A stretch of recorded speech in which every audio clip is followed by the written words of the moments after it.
How many women are deliberate with thanking their husbands for loving them? Because in their heads they think that being loved is a birthright. It's not. That man choosing you out of all these women, you should be grateful for that, because he could have chosen anybody. Okay, firstly, I'm always going to be respectful to other people's opinions on any topic or subject. I believe that we've got different opinions for a reason, and I'll always leave room to understand where you come from when you speak on anything that you're passionate about. However, this one was a bit of a stretch, especially because of how far women have come in history, like in general, like in history, how far women have come. I'm not even going to go into the patriarchal society. I'm not even going to go deep. Just a few things that she mentioned. She mentioned that she feels like women nowadays do not appreciate their partners enough by showing them appreciation and acknowledgement for firstly choosing them to be their wives. And also she goes on to explain that there's so many single mothers out there, and she mentions a lot of things. And she also goes on to say that you should appreciate your partner because they could have chosen anyone else, but they chose you. And then she goes on to say women do not appreciate their partners enough for what they do and the life that they bring to them. Okay, but here's a few things that I'm just going to quickly touch on. I really wish that when people go onto public platforms or spaces, they speak holistically.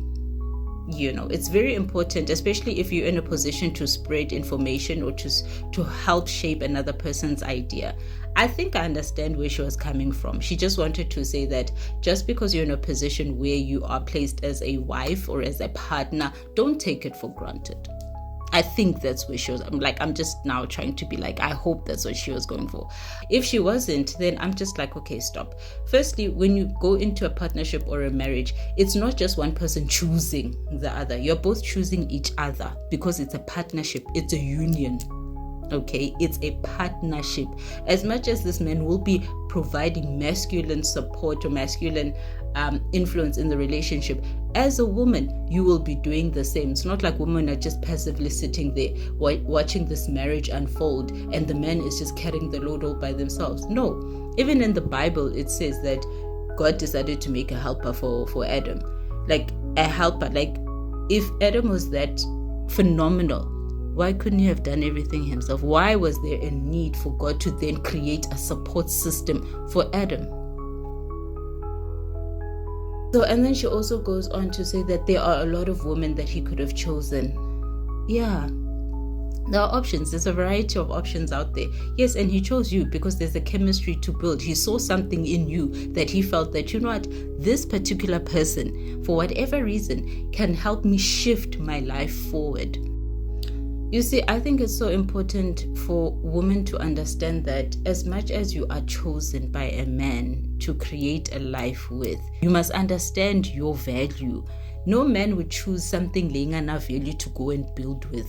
Okay? Let's just get that out there. The fact that he chose you, it means he sees a greatness in you, value in you, in comparison to the other people he might have been dealing with. So the fact that you are chosen, it means that you bring in the value. Okay, I just wish that we could be mindful out there with what we say, because it can either influence or it can either create a narrative that you can't be able to stand for.